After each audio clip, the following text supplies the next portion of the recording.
This is the rainbow trout, and its scientific name is Oncorhynchus micis. Let's dive a little deeper into what that means. So the scientific classification is as follows. Superclass Osteichthyes, which is bony fish. Class Actinopterygii, which is ray-finned fish. This class gets its name because of the way their fins are structured by skin and bones opposed to being just fleshy lobes. From class, we step down to the order, which is Salmoniformes. This order narrows down the physical characteristics. Next is the family Salmonidae, which is the only living family of the order Salmoniformes. It consists of ray-finned fish, including trout, salmon, freshwater, whitefish, chars, graylings. These are all known for traveling to reproduce in freshwater. After family, we get more specific to the genus Oncorhynchus. This genus includes Pacific salmon and trout. The name Oncorhynchus refers to males having hooked jaws. The rainbow trout's scientific name is Oncorhynchus micis.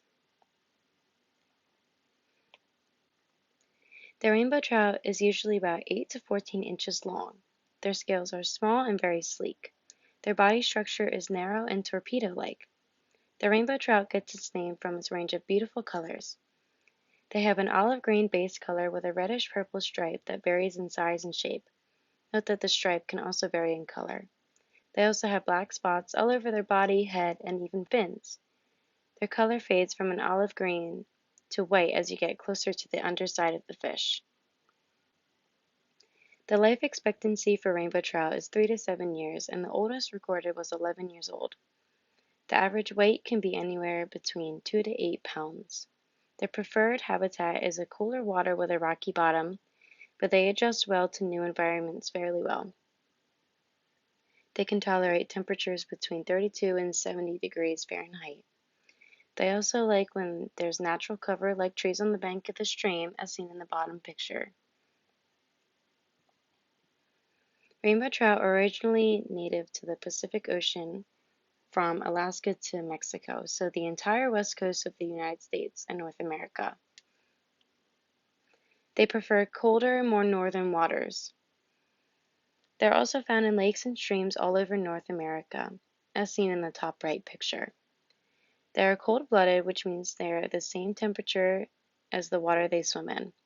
If waters are warmer, their metabolism speed increases, and in colder water it slows down. These fish are opportunistic carnivores, so they consume what is readily available to them. They prefer to consume insects and their larvae, worms, crayfish, other fish, yes, even other rainbow trout, flies, small mollusks, salamanders, and algae.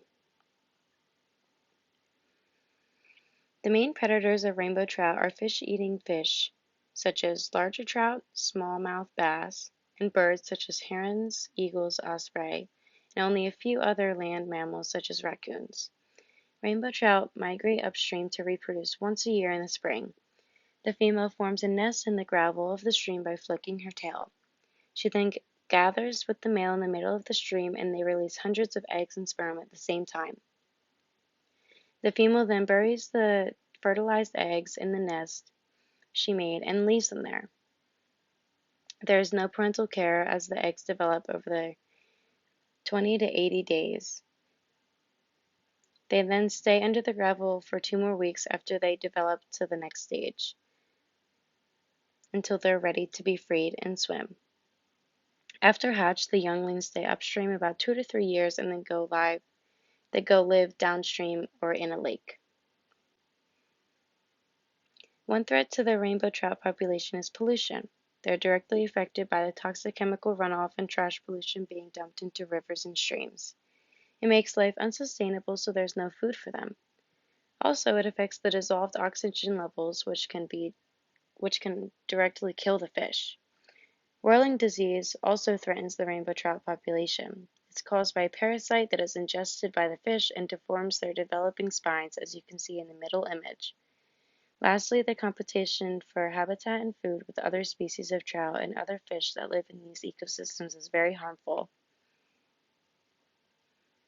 Rainbow trout reproduce once a year at every spring, starting at 2 years old, which is early for the trout species. When it is mating season, the fish's color darkens. The male impresses the female by shaking his body at her, asking her to mate.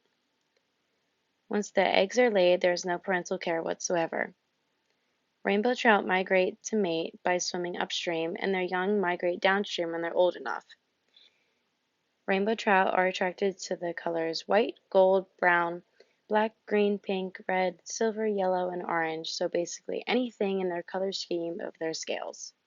This is good to know if you were to fish for them, as you can see in the lures in the picture.